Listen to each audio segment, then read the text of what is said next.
before setting out on his journey to the land of Israel, he fasted 100 days, or 300 days, or 900 days. It all depends which source you consult, so as to forget the teaching he had received in the prestigious Babylon academies. Whether the experiment was successful or not, we do not know. The Talmud chooses not to tell us, to our regret, for we might have learned something original about the possible interaction between food and spirituality, or about dieting in ancient Palestine. It is quite possible that having become a full-fledged member of the Palestinian scholarly community, he did indeed forget his Babylonian Girsad Yankuta, his childhood studies in Babylon. And it is equally conceivable that he remembered them, precisely because he didn't want to remember them. What is of interest and puzzling to us is his strong desire to forget. To forget what and why? Aren't Jews committed to memory? Aren't we defined and sometimes shielded by it? Aren't we supposed to enrich it, to delve deeper into it at all costs, at all times? We are supposed, indeed ordered, to remember what we endured in Egypt, what we heard at Sinai, what we did throughout the centuries of exile or salvation. Then why did Rabbi Zeira aspire to erase from his memory what he learned in Babylon? And after all, what he learned was Torah. These are disturbing questions. There are more. Listen, having arrived in Eretz Israel, in the land of Israel, he acquired a great reputation, which he surely deserved. But whenever Rabbi Zeira spoke of Babylon, which he remembered after all, he referred to it with disdain. He seemed to harbor towards his Jews some deep-seated grudge, totally uncharacteristic of his temperament and nature. I quote, "Ah, those stupid Babylonians," he would exclaim when speaking about them. He who usually expressed nothing but love for all men, including the sinners, including the wicked, and judged everybody lekaf zchut favorably, showed himself strangely intolerant when it came to Babylonian Jews. It seems even stranger when we consider throughout the Talmud he is depicted as a likable man. Few are as liked in Talmudic literature. He is praised for his piety, his modesty, and naturally for his erudition. As we shall see later, he is a kind of anti-hero, an innocent in the fullest sense of the term. And we have tried to speak about him last year. Everything happens to him, and it is always sad. He is forever falling victim to bad luck, to unpleasant surprises, and yet he is never bitter. He goes on living his life as though nothing happened. He goes on smiling as if to say, "Please, don't feel sorry for me. I am happy. I may even be happier than you." Well, we invite you to meet him tonight. We almost met him, as I said, last year, and some of you may recall that we alluded to him to some extent. I came to like him and to study him really because of our master and teacher, Rabbeinu Shaul Lieberman, whose favorite he is. And I worked and worked with Professor Lieberman and with my friends and the Talmud, trying to find really more material, always more material, about the character, and did. Until I found some strange sources that said that he who loved Israel so much actually left it. And that gave me some food for thought. If he left Israel, something was wrong either with Israel or with him. So what was wrong? And of course, I looked and looked and looked, and what I found, I'll tell later. In the process, the anti-hero became a hero. Did he really? Compared to Rabbi Akiva and his spectacular adventures, to Rabbi Shimon Bar Yochai and his legendary solitude, to Rabbi Yochanan ben Zakkai and his tragic yet triumphant achievements, Rabbi Zeira and his life story may appear pale and even uninteresting. Unlike Rabbi Akiba and Rabbi Shimon Bar Yochai, he lived in quasi-normal times. The period lacked the drama, the tragic quality of the first century when Jewish destiny itself was in the balance. Rabbi Yochanan ben Zakkai was involved in war and survival of his nation, not so Rabbi Zeira. In his life, the situation was more or less quiet. The borders were open. You could go from Babylon to Palestine and back without any problem. Granted, the land was dominated by foreign troops. Granted, Christianity began then building its own movement. But sages continued to study and people to remember. And Rabbi Zeira's life was not in danger, ever. But when you explore the sources about him, and when you explore them in depth, you realize that, as so often is the case, first impressions are superficial and therefore must be deceiving. As a master, he is equal to the greatest. As a person, he is fascinating in spite of his simplicity. As a subject, he is perfectly fitting for this 15th annual Talmudic encounter. For he illustrates a problem, a dilemma, which are an intrinsic part of our constant preoccupations as Jews of the diaspora. I refer, as you may have guessed already, to the question, painful for some and joyful for others, and irrelevant for a few, but to very few, of the tense, intense, and miraculous relations that existed between Babylon, symbolizing the diaspora, and the land of Israel.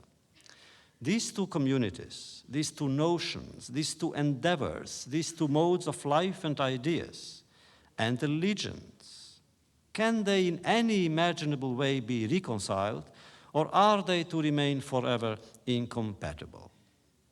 No one in the Talmud has illustrated as much, as vividly, as personally, with his deeds and words, the gravity of the problem.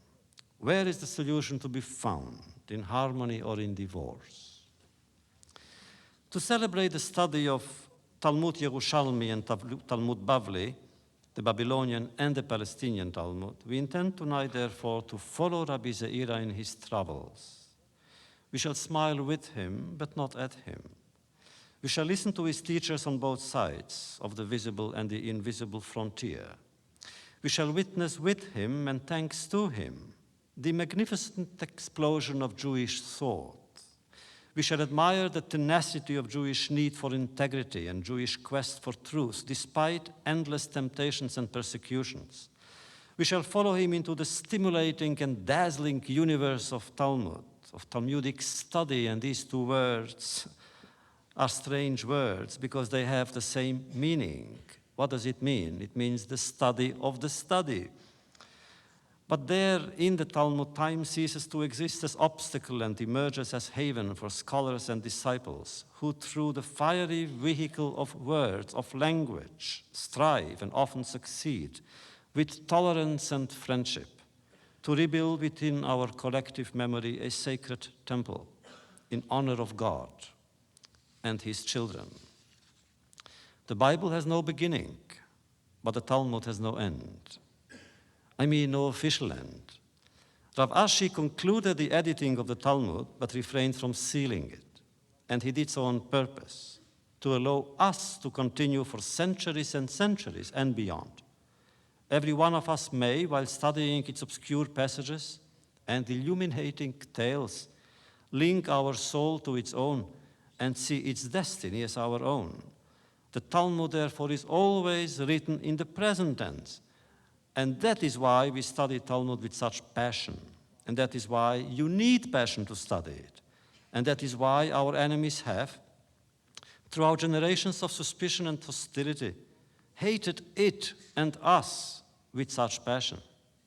They envied us the Talmud even more than the Bible. The Talmud filled them with fear. They sensed that it was the most tangible reason for our survival in exile. That is why they tried so often to ridicule it or even burn it. For us, the Talmud represents a possibility of transcending the present and extending its boundaries. We repeat an ancient discussion and we become participants.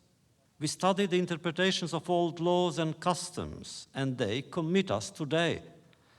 We recall what has been said 2,000 years ago, and we gain the impression that every word, every sentence, every question, every impulse, every silence, and every answer, everything in them were meant for us, particularly when they bear the imprint of one of the great masters, and Rabbi Zeira is one of them. Rabbi Zeira's passion for study, his all-consuming love for Eretz Israel, his unbending principles, his belief that self-mortification may get and therefore must get some meaning and some result, his interest in every aspect of suffering and learning demonstrate that he is someone special, but then how could he not be someone special? And so, friends, Ta Shema, as we say in Talmudic language, come closer and listen to what our sages have taught us, so that we, their disciples, may repeat again and again. Ta Shema, come closer and listen to some beautiful yet troubling tales of once upon a time, thus of yesterday and today. Come and listen to adventures and misadventures of a unique teacher and scholar who, like all his friends and disciples, believed, as we do, that to anyone who wishes to learn Talmud, no doors ought ever to remain closed.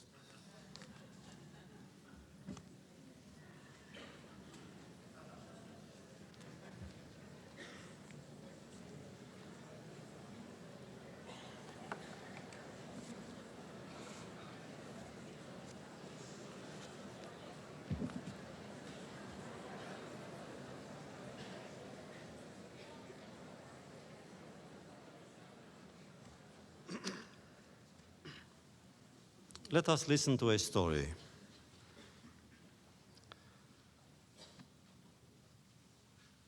The day Rabbi Zeira saw his dream fulfilled, the day he finally set foot in the Holy Land, he entered a butcher shop to buy a pound of meat.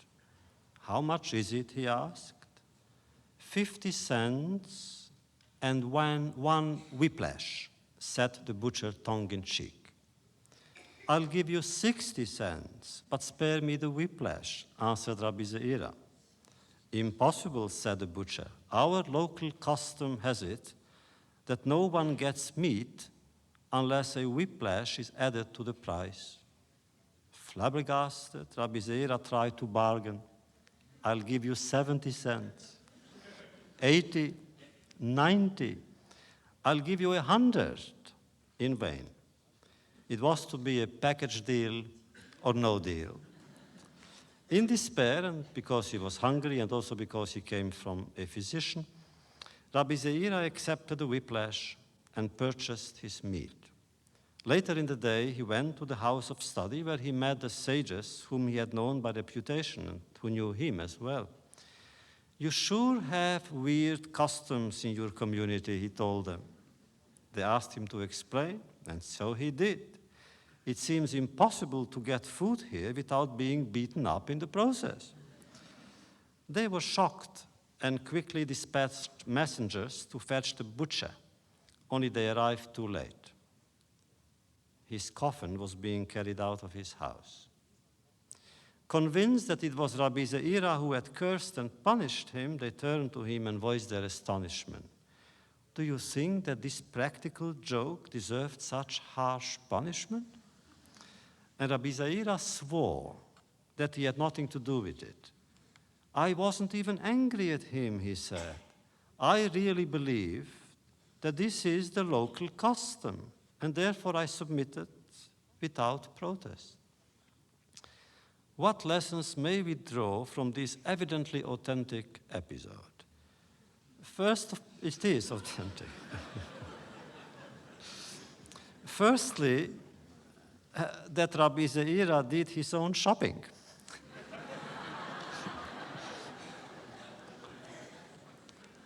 Secondly, that Jewish butchers in Palestine love to play practical jokes on their intellectual customers.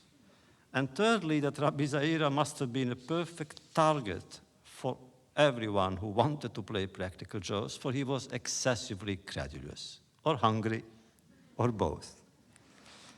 And lastly, From this episode, we learn that klita, or absorption problems, were already serious then. New immigrants didn't have an easy time in Eretz Israel. Unfortunately, not much is known of his life in Babylon. What kind of childhood did he have? Whom did he marry? When did his wedding take place and where? When did he make his aliyah to Palestine? Exactly. Nothing of all this has been recorded, neither by him nor by anyone else.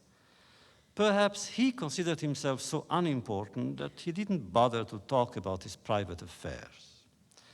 What do we know about his personal life? Who is Rabbi Zeira? Born in Babylon in the 3rd century of our common era, he was orphaned at a very young age. His father had served as tax collector for the royal Persian government, but unlike his colleagues, he had enjoyed the general esteem of the community. Several versions mention the fact that he died before he could educate his son. Some sources believe that Rabbi Zeira lost both his parents when he was young. One day he was heard exclaiming aloud, and I quote, "I am sorry to have neither father nor mother to cherish and honor, and thus obtain my share in paradise," end quote. But then he was told the story of Rabbi Tarfon, who was walking with his mother on Shabbat, when she took a bad step and slipped and thus lost her slipper. Her son immediately went down on his knees and, placing his hands before her, made her walk home on his palms.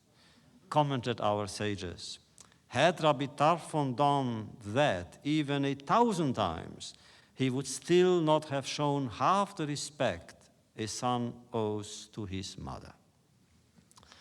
Rabbi Zeira also was told the story of Rabbi Ishmael and his mother, and she came to the sages to complain about her son's behavior. He doesn't honor me enough, she said, and they refused to believe her. Rabbi Ishmael shouldn't honor his mother, impossible. So she was asked to explain, and she did. Every time when he returns home from the house of study, she said, "I want to wash his feet and drink the water." And he says no. Commented the sages, and I quote, "If such is her wish and her pleasure, if such is her concept of honor, of kibbud aim, it is her son's duty not to interfere." Said Rabbi Zeira, "Now I thank God that I have no mother."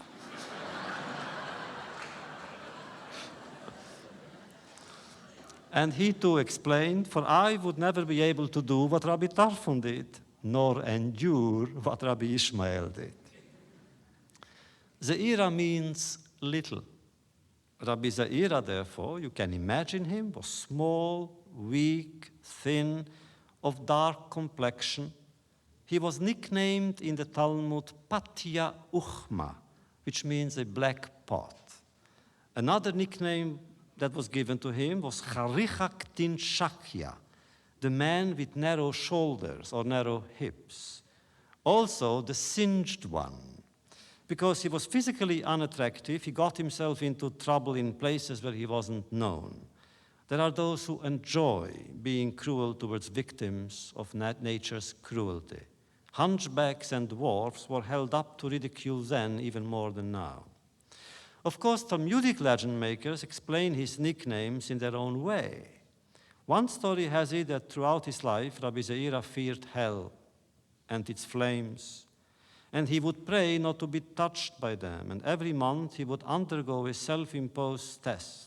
He would light a fire in the stove and enter it, and the flames would touch his body but leave it unharmed.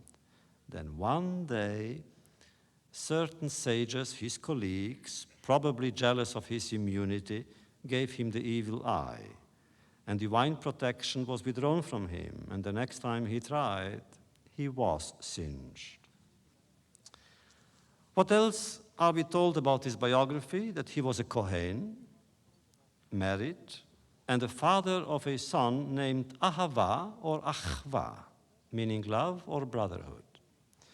The wedding had taken place during Sukkot, we don't know which year, inside the sukkah, and we know it because it pleased him, for as he put it, quote, he could perform 2 mitzvot at the same time. For a while he engaged in textile trade. He must have been not too good a businessman, for he gave it up. Certainly his true and totally absorbing passion was study, and study lishma, for its own sake. The date of his death was not recorded, but we do know that he was blessed with a long life, and that even when his physical strength was gone, his mind remained astonishingly clear and perceptive. He was an excellent educator, and he would say, I quote, "Do not promise a child things you cannot keep, for then you teach him how to lie." It was his custom to conclude his prayers in the following manner: O God, help me not to go astray. Help me not to bring shame to my parents. A legendary man himself in his own time, a hero and victim of many stories, he actually disliked stories. All books of Agadah, of legend, were in his view meant for readers who enjoy magic and superstition. He was a rationalist. And in a debate over mystical initiation, who ought to be allowed to study the secret knowledge of Merkavah and who ought not, he took the hard line. One must be worthy and ready of such initiation, he said. Instant mysticism, he didn't believe it, nor do I. Whereas Rabbi Chia says one may receive Roshei Prakim, headlines from Kabbalah, Rabbi Zeira states that that too is dangerous. To receive Roshei Prakim, one must be an Av Beidin, a head of a rabbinic tribunal, or Kol mi shelibo doeg bekirbo, anyone who is sensitive, who has a concerned heart for other people. He or she may study Kabbalah. His teaching inspired innumerable laws, commentaries, anecdotes, and sayings, both in the Palestinian Talmud and in the Babylonian Talmud. For better or for worse, he forever attracted attention among scholars who praised him and among common people who made fun of him. He was known for 2 passions: his precision in study and his love for Eretz Israel. The first dominated his mind, and the second his soul. He would spend days and days, for weeks on end, tracking down one proposition handed down in the name of Rabbi Yochanan or one of his colleagues. He would tirelessly run from master to master, from school to school, from city to city, especially the so-called, to visit the so-called Rabbanan Nechutei, the wandering scholars, those wandering people who traveled from Palestine to Babylon and back, to question them about the authenticity of a quote or even an afterthought. Occasionally, he would insist upon the traveler to repeat it 10 times, 40 times. And there were those, of course, who got annoyed and told him so. He didn't mind, and he didn't care. He went on asking. He would not let go of his source until he got it right, until he knew exactly what the master in Babylon or, of course, in Palestine had meant by whatever he said. Rabbi Zeira admired Rabbi Chia, son of Abba, and this is how he explained it. I quote, Rabbi Chia made sure he never distorted anything he heard from Rabbi Yochanan, and that was enough for Rabbi Zeira, because that was the most beautiful and the rarest of virtues, to faithfully transmit what one receives from one's master is a privilege that elevates both the disciple and the teacher. And so to anyone who knows anything about Talmud, it is clear that Rabbi Zeira's greatness is that he symbolizes tradition. And he himself epitomized tradition. No one displayed such passion, such commitment to truthful transmission. Everything had to be checked and rechecked, every idea tested again and again, every formulation examined from all angles. He didn't trust blind men.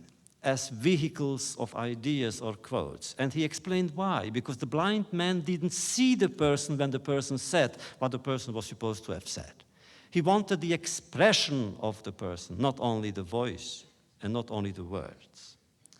Now, why was transmission so vitally important in those days? It is simple.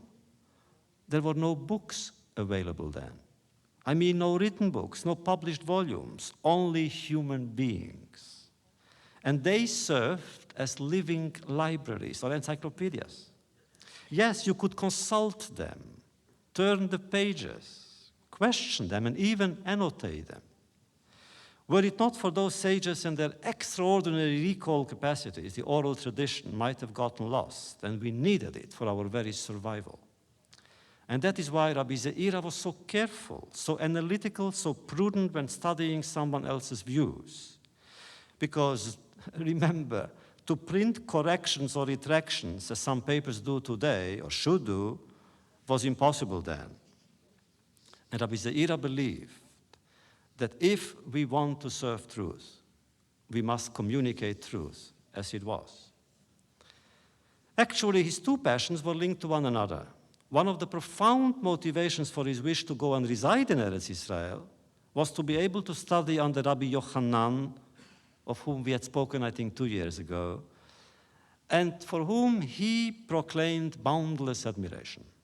But then why did he talk about going instead of going?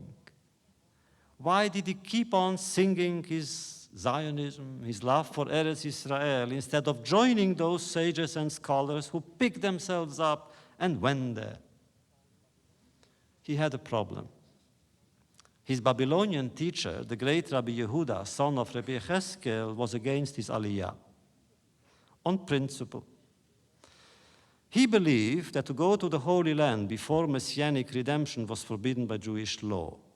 And he quoted the biblical verse, Bavela yuvau veshamayi yu, they, meaning the children of Israel, will be brought to Babylon and will stay there. And he, Rabbi Yehuda, read it literally. They will stay there means they must stay there, in Babylon. Until what time? Until God in heaven will decide to put an end to that prophecy and replace it with another one, the one about ultimate consolation and liberation. With a teacher like that, Rabbi Zeira was afraid to make aliyah. Moreover, he enjoyed a genuine reputation among scholars in Babylon. His prestige was great and went beyond his immediate circle. He was respected, esteemed, admired. Granted, he was not fully ordained. No one received smicha in Babylon. But in his case, that was quasi-irrelevant. Everyone knew that he could get the title rabbi immediately in any of the Palestinian academies. A Talmid Chacham of his caliber needed not to worry about titles.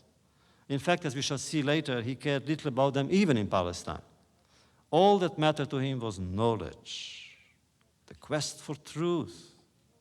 And whoever possessed knowledge was worthy of respect. One day when he was staying with Rav Huna, the president, he served the Rav a glass of wine and a glass of oil, holding both in one hand.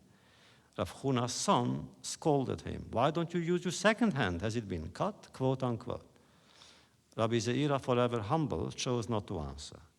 But the old, venerable Rav Huna reprimanded his son. Have you no shame, he asked him. Here you are seated, and you allow a sage such as Rabbi Zeira to serve us, and that is not sufficient for you? Must you insult him too? And this incident illustrates that even Rav Huna had problems with the young generation. But it also illustrates that he knew how to defend Rabbi Zeira's honor.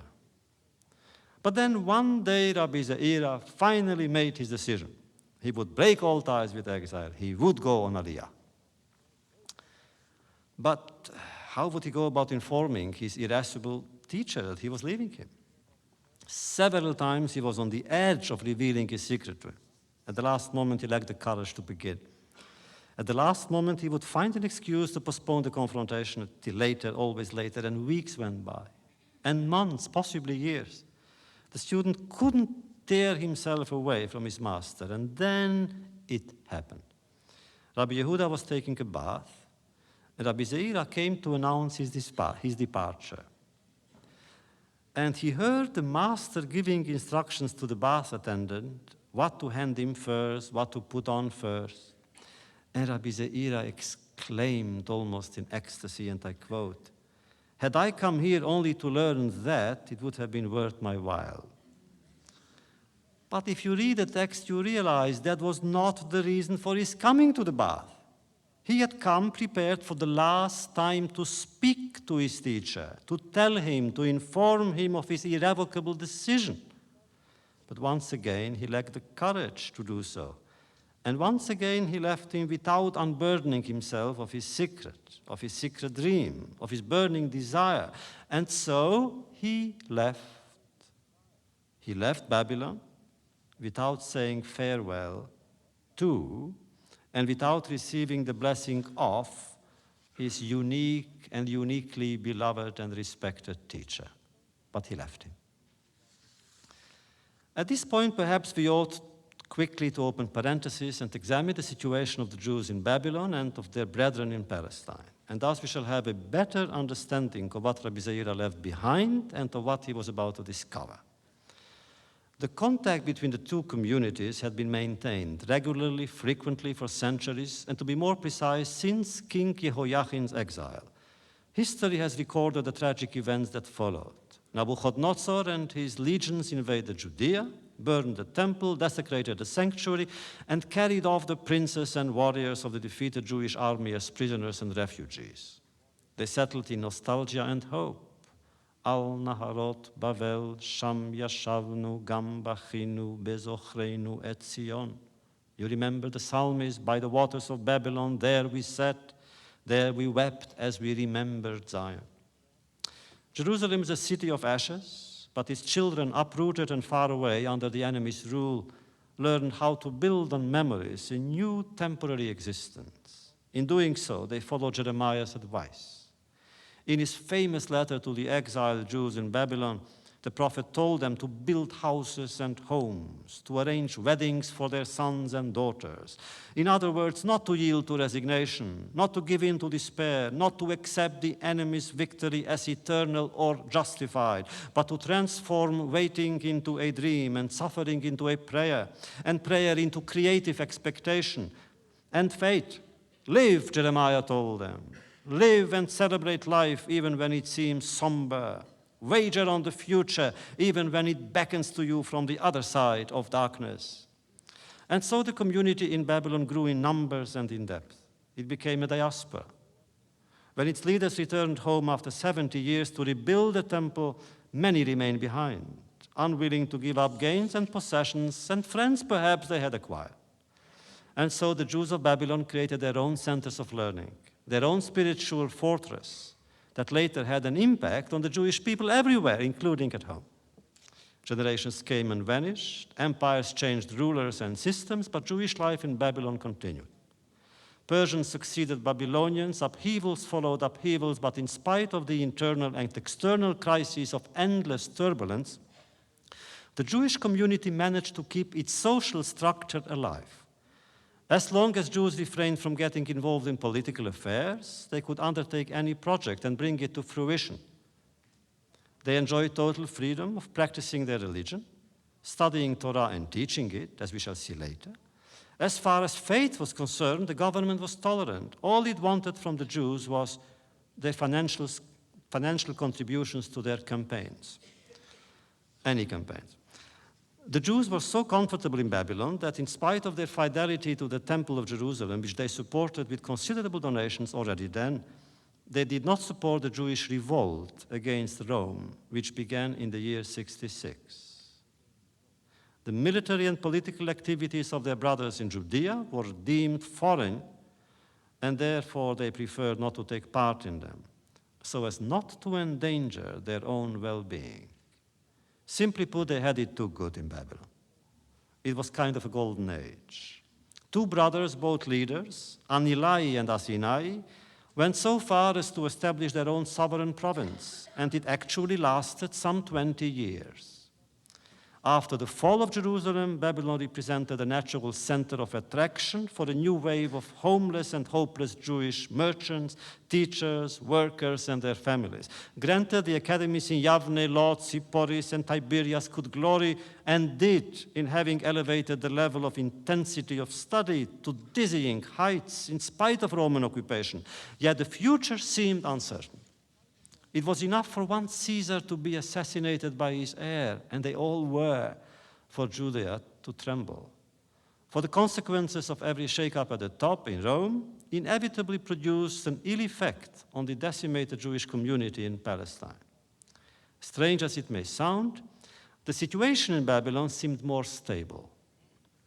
The Jewish community enjoyed many rights and was ruled by its own state-appointed president, who controlled his own government apparatus with its officials and law enforcement agencies. He could, if he wished, levy taxes and sit in judgment over a variety of offenses, including capital crimes. Only the rabbis could oppose him with impunity, and at times they had the courage to do so. When they demanded a tax-free statute for themselves, the president was outraged at first, but conciliatory in the end. You don't fight rabbis. And surely not when they speak on behalf of Torah, and he, the president, only spoke on behalf of secular power. Moreover, some of the rabbis were prestigious teachers who could and did compete with their colleagues, the Tanaim in Palestine, who ultimately were victorious. In case of conflict, Palestinian academies have the last word in all debates, especially since Rabbi Yehuda the Prince published the Mishnah around the year 200. The unique position and privilege of Palestinian learning was never disputed in Babylon. All this notwithstanding, there was a lively and fervent debate going on between the two communities, and both benefited from it. Scholars studied with more vigor, students learned with deeper enthusiasm. In spite of geographical distances, they argued over hundreds and hundreds of issues. We are witness to heated arguments, passionate confrontations. Jewish intellectual life was rarely as stimulating, as productive, or as creative. That Rabbi Zeira belonged to the elite in Babylon's Jewish society is clear. Just read the names of his friends and colleagues: Rabbi Ami, Rabbi Asi, Rabbi Abba Bar Chia, Rabbi Abba Bar Kahana, Rabbi Avahu, Rabbi Yaakov Bar Idi. All sought his company, all looked up to him. Once when he didn't feel well, they prayed for his recovery, and Rabbi Abahu went further, I quote, "Let Rabbi Zeira get well," he said, "and in gratitude I will offer a free meal to the sages." The great Rabbi Yehuda treated him as a favorite disciple. Rav Huna, the president, often invited him to his official residence. We know this, for Rabbi Zeira himself once expressed his views on the subject of how to deal with official invitations. "I refuse the president's presence," he said, "but not his invitations. Firstly, because he would never insult anyone, and to refuse a present would be an insult. Secondly, because to reject an invitation would undermine the dignity of the office of the presidency." But then the question arises, if the president invited him to his home, and the rabbis respected him and the people liked him, why did he wish to go away to occupied Palestine? Why give up security for insecurity, the known for the unknown? Because he loved Israel, everybody did, and I hope everybody does. And yet not all the sages were ready to go and settle there then. And as for now, well, let's stay with Rabbi Zeira. Many Talmudic tales deal with his zeal, with his burning desire to live in the Holy Land. One legend tells us that when he reached the banks of the river Jordan, he was so impatient to cross it that he forgot to undress. And he bathed and swam across fully clothed. Another legend adds some embellishment to the picture. To cross the Jordan in those days, one could either take a small boat or walk over a wooden bridge, which was generally considered unsafe. Naturally, Rabbi Zeira, in his haste and excitement, refused to wait for the boat and chose the bridge instead. A heathen noticed him and couldn't help but mock him. "What a strange and impatient people you are," he told him. Already at Sinai your mouth preceded your ears when you said, Na'aseh v'nishma. You pledged to do things without even knowing what they were. And now look at yourself. Why do you put your life in jeopardy? Can't you wait for the boat? And Rabbi Zeira said something very moving. He said, I'm thinking of Moses and Aaron. I am wondering, what have I done to deserve something that was denied to them? They could not enter the Holy Land. Why can I? Need I say the obvious? At this point, I confess publicly my profound affection for Rabbi Zeira, for this answer. Don't you wonder occasionally what it was that made our generation worthy of witnessing some of the greatest upheavals in history? What my grandfather and his and yours did not see except in their prayers or in their dreams, we see with our own eyes. The rebirth of an ancient nation in its ancient land, the restoration of its sovereignty, the new splendor of all Jerusalem. What have we done to deserve all that? Another story. One day, Rabbi Zeira went to the marketplace, again by himself, to buy food. As he watched the merchant, he told him, and I quote, I hope the scale has been properly adjusted.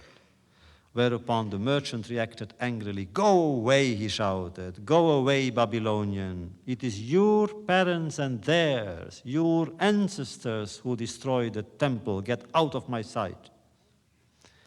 Deeply hurt, Rabbi Zeira answered softly, my ancestors? Are they also your ancestors? The merchant turned away in disgust.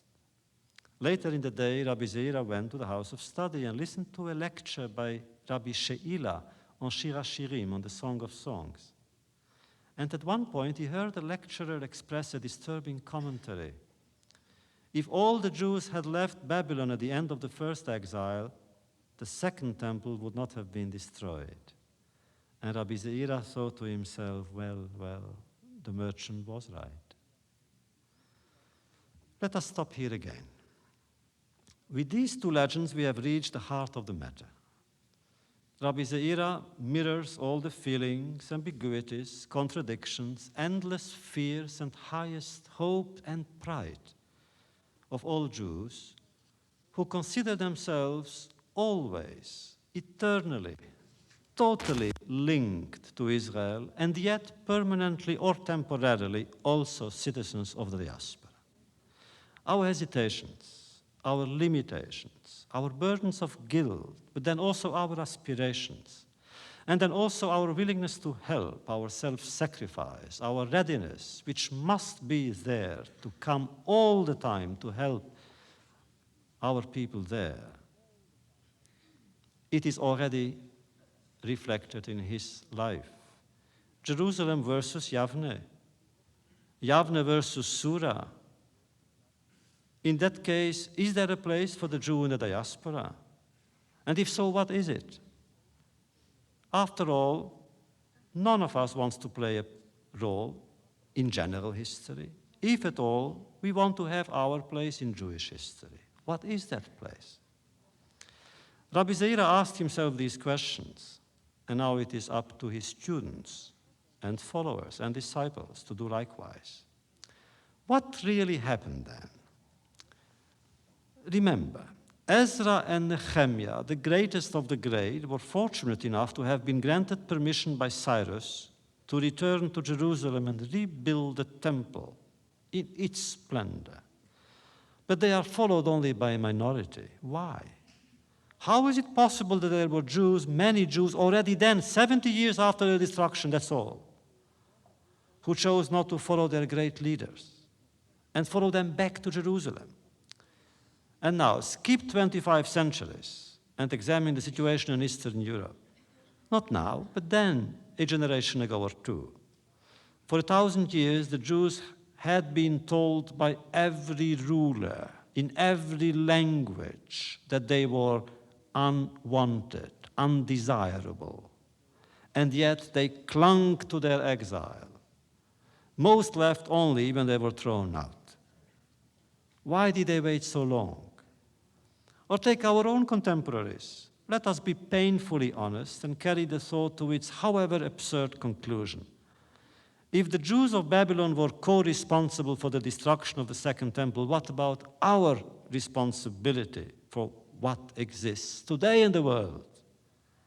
If anyone had told me in my little town of Siget that I, Eliezer, son of Shlomo, son of Eliezer Halevi, would be privileged to live in times when Israel would once again be free, independent and powerful, I would not have believed him. But if anyone had told me then that in my lifetime there would be a free Jewish state, and that I, a Chassid of Vishnitz, a Bachur Yeshiva, a disciple of the Berditchever, and an admirer of Rabbi Nachman of Bratslav, would not dwell in the land of Israel, I would have believed him even less. And yet, from disbelief to disbelief, here we are studying Rabbi Zeira. Hence the problem, and hence the conflict on the level of both conscience and being. Is it possible for a Jew to assume his Jewishness outside of Israel? Is it possible for a Jew to seek and attain self-accomplishment, self-fulfillment elsewhere than in the land of Israel? When was Rabbi Zeira more himself? When he was waiting to go to Eretz Israel? Or after he had gone there? But then why did he wait so long, and why are we waiting so long? Of course, I must say I have only a relative answer. I cannot tell anyone to go to Israel since I am not there. But I can tell all of us that we must define ourselves as Jews also with regard to Israel, that Israel can never be outside the equation, which means the equation of my life or yours, no matter what. It is part of the definition, it is part of our being.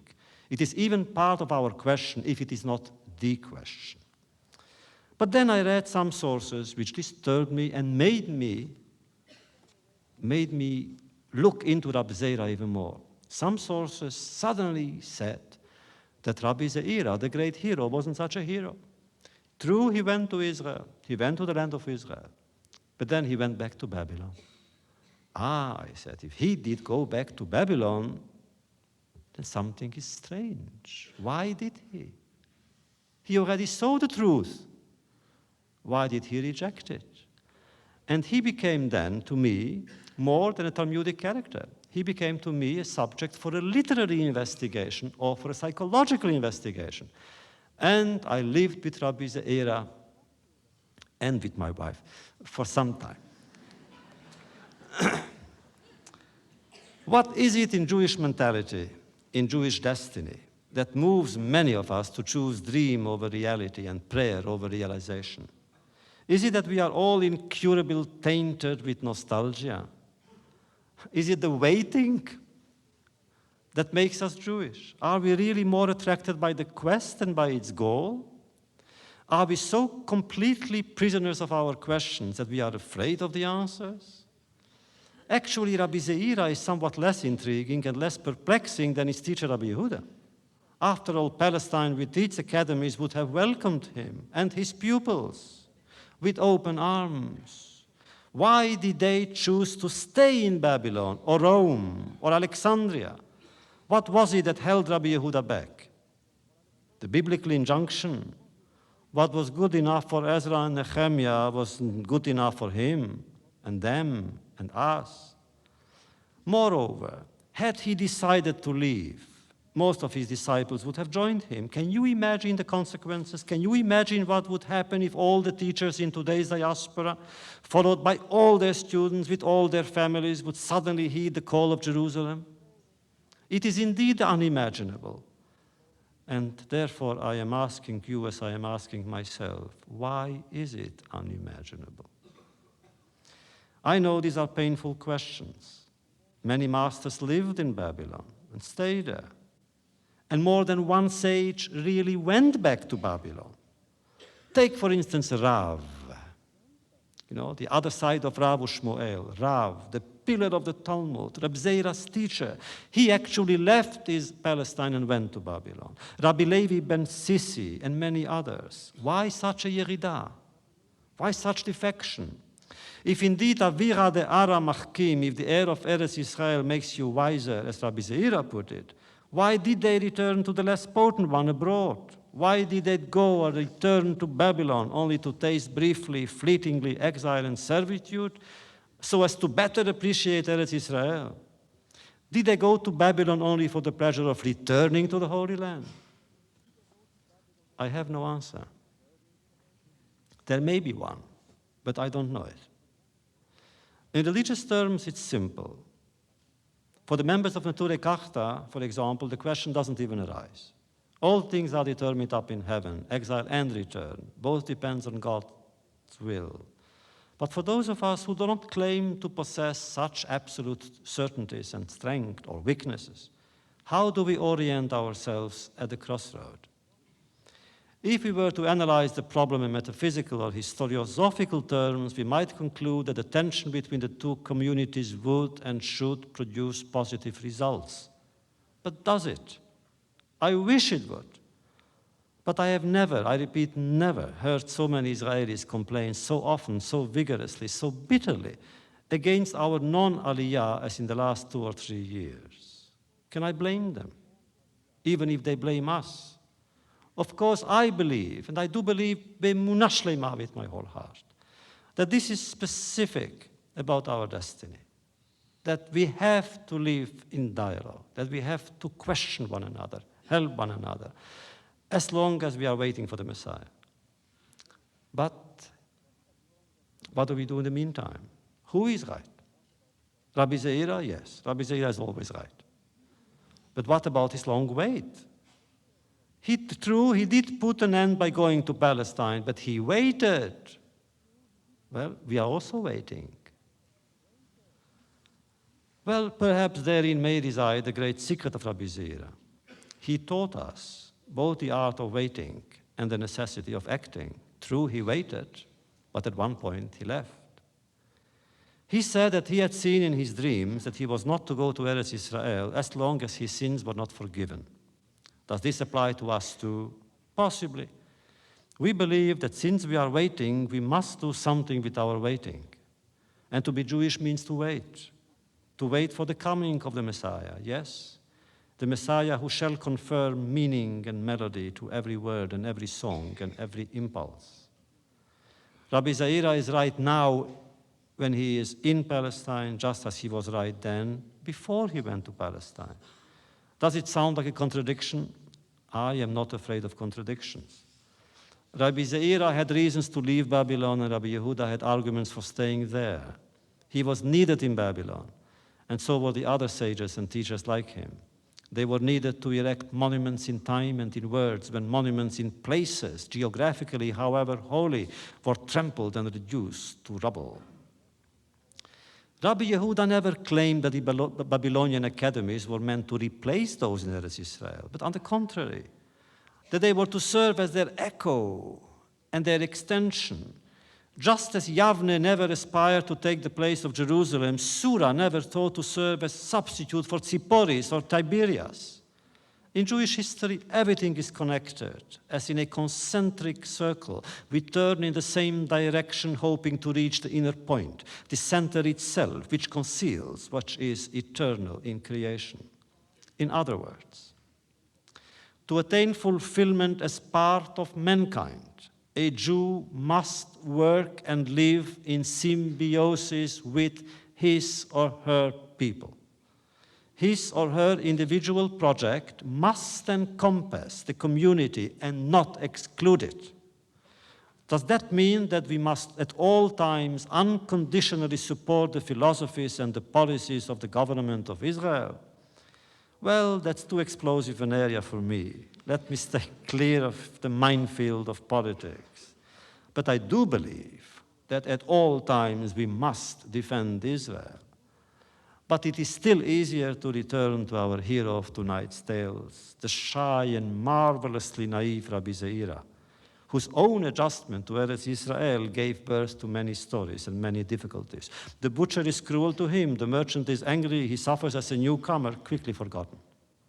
The masters, the sages, the scholars who welcome him in their midst with all the respect due to his rank. He stays with his beloved Rabbi Yochanan, and later his disciples will stay with him and feel for him the same passionate admiration. He learns and teaches, he receives and gives of himself. He gives himself to friends and pupils alike. He is happy in Eretz Israel. So respected is he in the community that when his friend Rabbi Elazar falls ill, people want to appoint him to his leadership position, but Rabbi Zeira has no taste for public functions.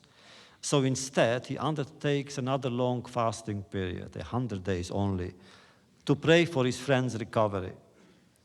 Naturally, he is offered smicha, the coveted ordination, but he goes into hiding.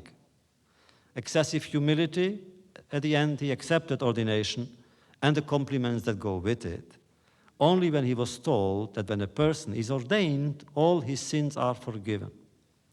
That's why we have so many rabbis in America. But judging from what we have learned of his character, we may offer a different reason for his opposition to be ordained. He wanted to illustrate graphically, personally, his disapproval of the rabbinic system in certain parts of Palestine, where, don't be shocked, regrettably, rabbinic titles could be sold and bought. Even then, yes. If you could not get smicha for a small sum of money, you could get it for a large sum. Of course, only from a small school.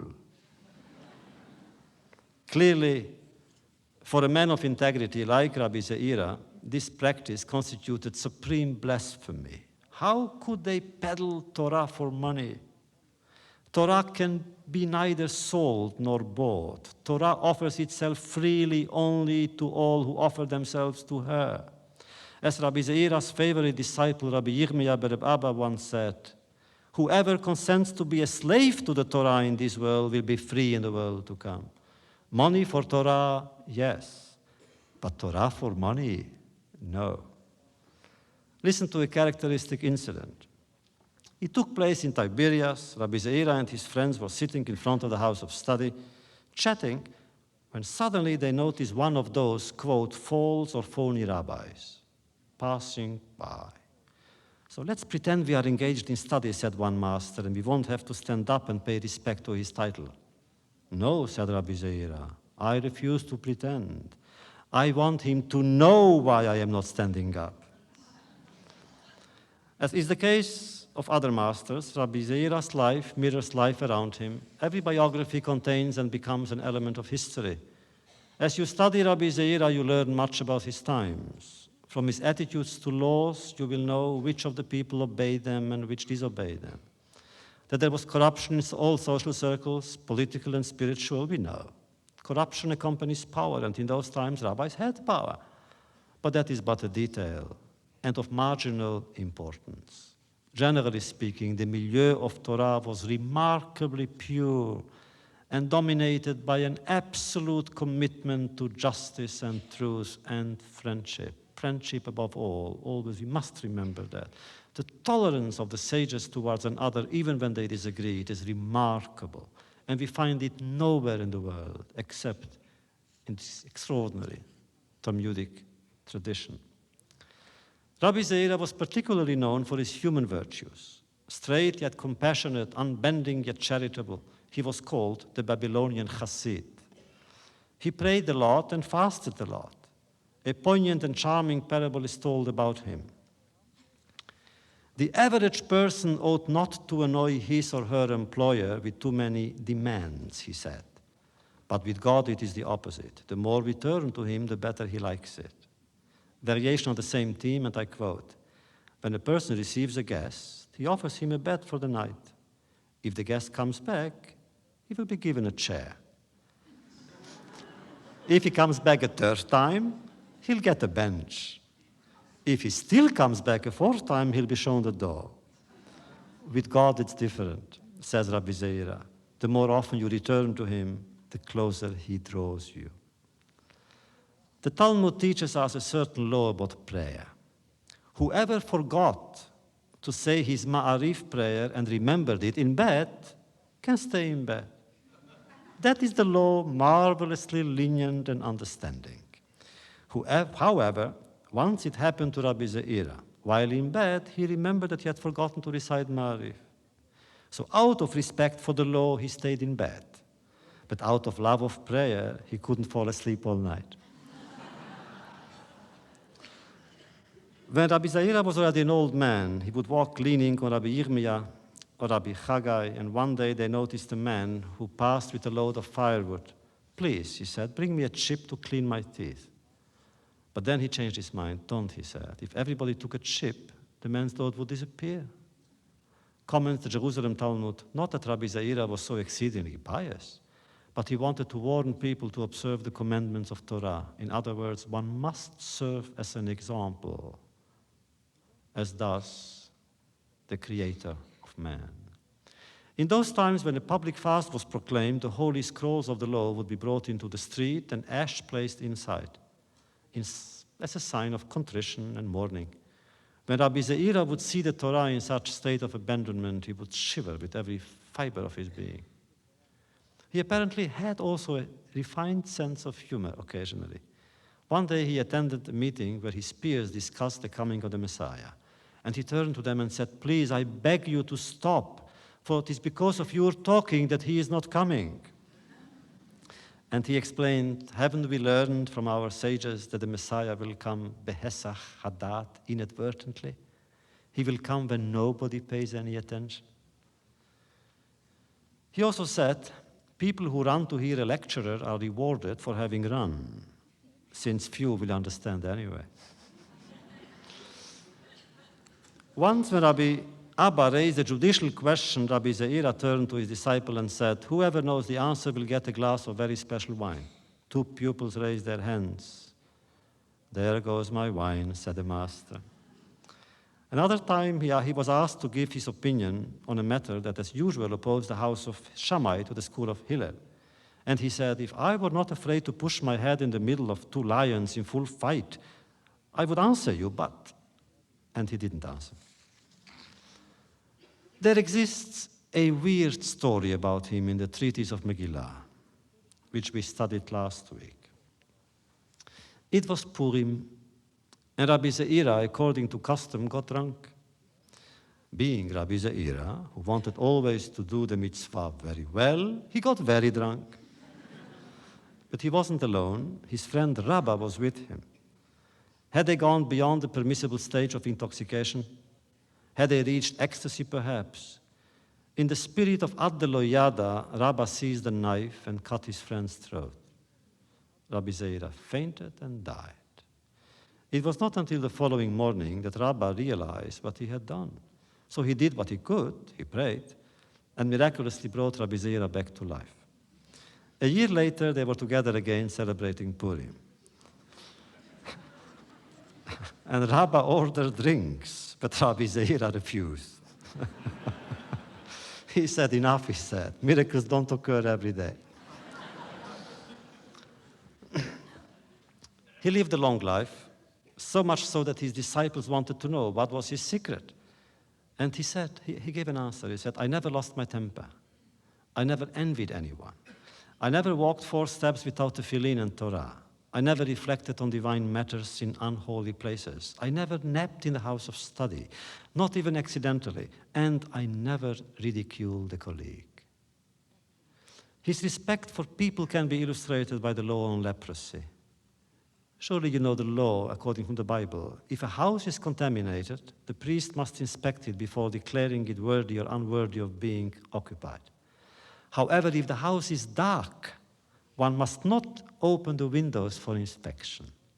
In other words, give the house the benefit of a doubt. Said Rabbi Zeira, this applies to human beings as well. Do not open windows to look into them. Don't search for people's possible weaknesses. Every person is presumed just. So in his personal and academic life, he avoided conflict and controversy. Once he threw himself into an oven when he noticed a man whom he might have embarrassed. And that was his principle. Better burn than shame your fellow man.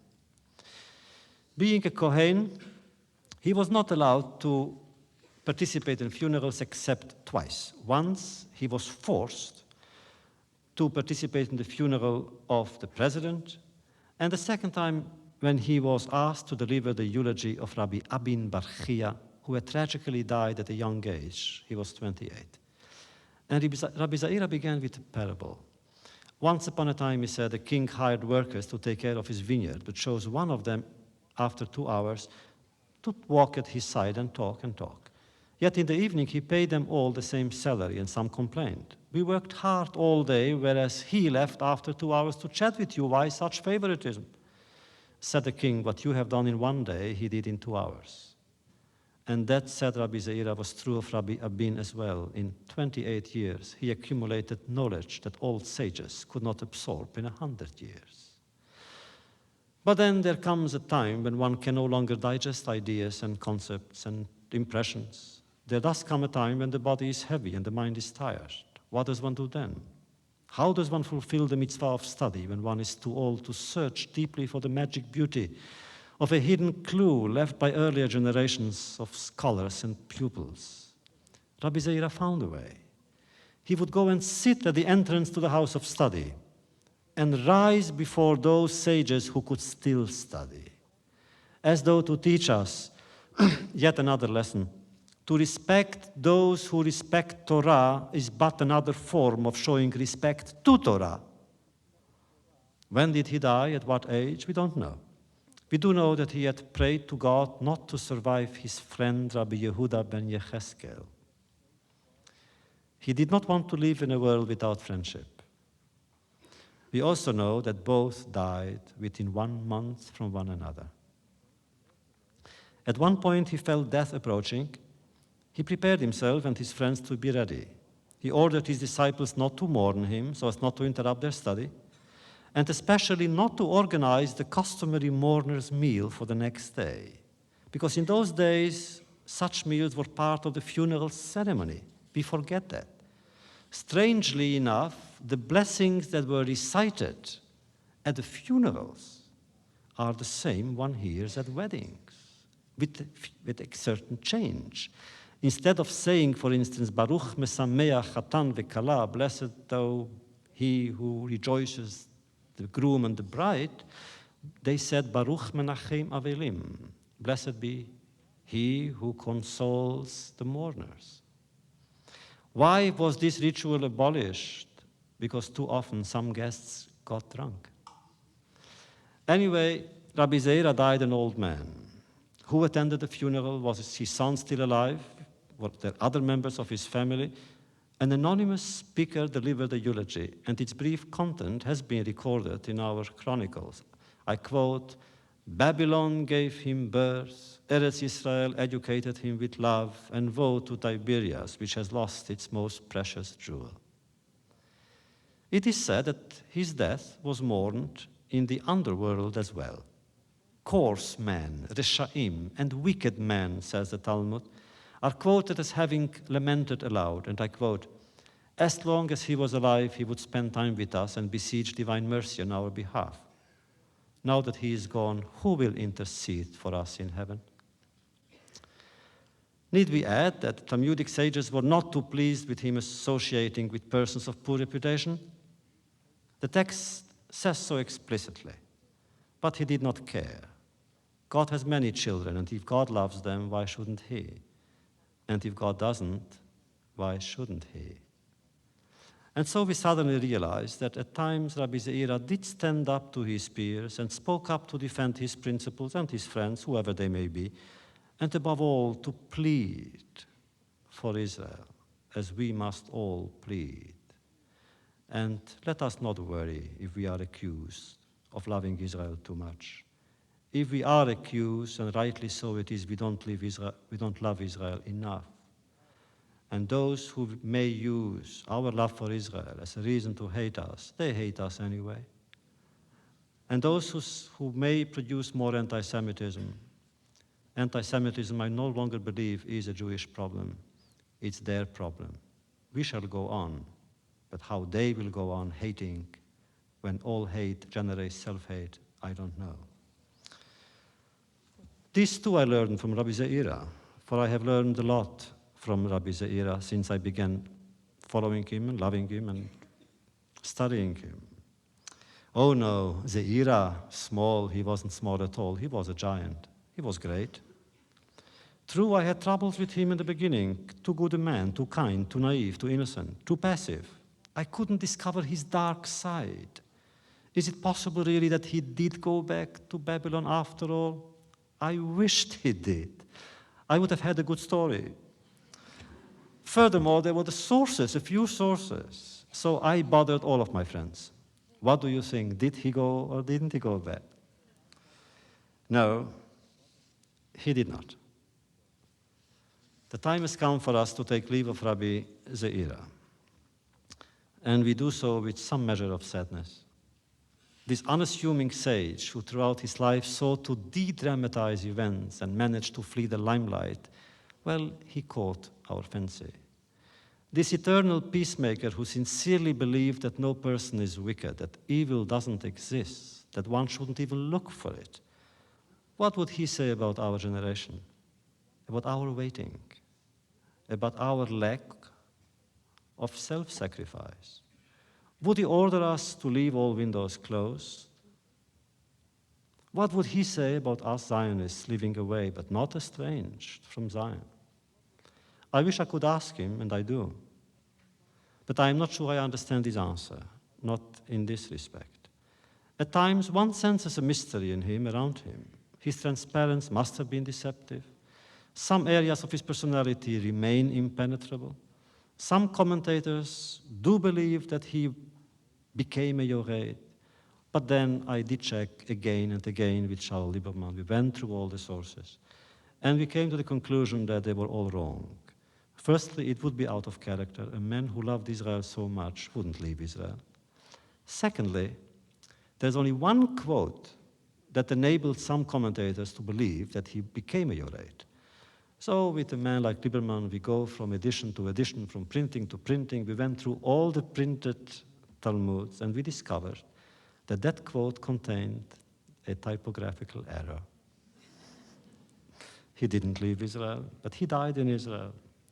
His last words were not recorded, which is unusual. Did he look into the past, into the future perhaps? What distances separate us from him? Did he die too soon? Do we live too late? Rabbi Zeira, we are told, fasted 300 days or 900 days so as to forget. As for us, we should do something else, something more, something different, perhaps even to fast longer. We must do something so as not to forget.